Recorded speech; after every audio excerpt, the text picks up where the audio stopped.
দে পার্সেলটা। এতক্ষণ লাগে একটা পার্সেল ডেলিভার করতে? এতক্ষণে তো খাবারটা হয়তো ঠান্ডা হয়ে গেছে। কি ব্যাপার, এক দৃষ্টিতে ভাবে তাকিয়ে আছিস কি? এখন এখানে দাঁড়িয়ে আছিস কেন? তোর তো পার্সেল দেওয়া হয়ে গেছে, যা এখান থেকে। স্যার, আসলে এই পেমেন্টটা এখনো করা হয়নি। কি ব্যাপার পায়েল, তুমি এখনো পেমেন্ট করোনি? ও সরি, আমি একদম ভুলেই গেছিলাম। কত হয়েছে তোর?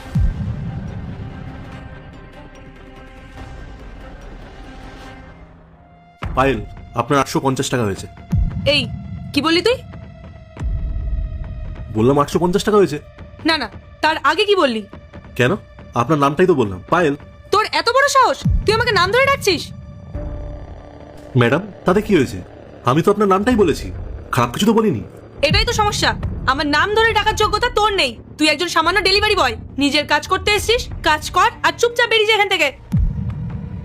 ম্যাডাম, আপনি শুধু আমার উপর রাগ করছেন। আমি তো আপনাকে কোনো খারাপ কথা বলিনি। আপনার নাম তো পায়েল, আপনার নাম ধরেই ডেকেছি। আর আপনাকে তো সবাই এই নাম ধরেই ডাকে, তাই না? হ্যাঁ, ওর নাম পায়েল, আর ওকে সবাই পায়েল বলেই ডাকে। কিন্তু ওকে নাম ধরে তারাই ডাকে যারা হয় ওর ফ্রেন্ড, কিংবা ওর ফ্যামিলি, কিংবা যারা ওর লেভেলের। তোর স্ট্যাটাস আর আমাদের স্ট্যাটাস কি এক? ওকে ম্যাম বলে সম্মান দিবি, বুঝতে পেরেছিস? স্যার, নাম ধরে ডাকলে তো আর সম্মান কমে যায় না। এই, একদম তর্ক করবি না। তোদের কোম্পানি থেকে শেখায়নি যে কিভাবে কাস্টমারদের সঙ্গে বিহেভ করতে হয়? আজ পর্যন্ত এখানে যতগুলো ডেলিভারি বয় এসেছে, প্রত্যেকে ওকে ম্যাম বলে রেসপেক্ট দিয়েছে। আর এই প্রথম তুই আমাদেরকে এসে অপমান করলি। শোন, আমি যদি তোর নামে কোম্পানিতে কমপ্লেন করি না, তাহলে আজই তোর চাকরিটা চলে যাবে। তাই বলছি, চুপচাপ টাকাটা নে আর এখান থেকে চলে যা। স্যার, আমার কোম্পানি আমাকে খুব ভালোভাবে শিখিয়েছে যে কিভাবে কাস্টমারের সাথে ব্যবহার করতে হয়, বিশেষ করে আপনাদের মতো শিক্ষিত মানুষের সাথে। স্যার, আমি তো শুধু ওনার নামটা মুখেই নিয়েছি, তাতেই আপনাদের এত রাগ হয়ে যাচ্ছে। অথচ আপনারা আমার সাথে প্রথম থেকে কিভাবে ব্যবহার করছেন সেটা একবার ভেবে দেখেছেন? দরজা খোলার পর থেকে আপনারা আমার সাথে চরম দুর্ব্যবহার করা শুরু করলেন। আর ম্যাডামও পার্সেল নেওয়ার পর আমার সাথে তুই তুকারি করা শুরু করলেন। আর আপনি কি বললেন? যেখানে দাঁড়িয়ে আছিস কেন, চুপচাপ বেরিয়ে এখান থেকে। আচ্ছা স্যার, আমি কি আপনার আত্মীয় বা বন্ধু? না তো। তবে একটা অচেনা মানুষের সাথে কিভাবে ব্যবহার করতে হয় সেই বোধটুকু কি আপনাদের নেই?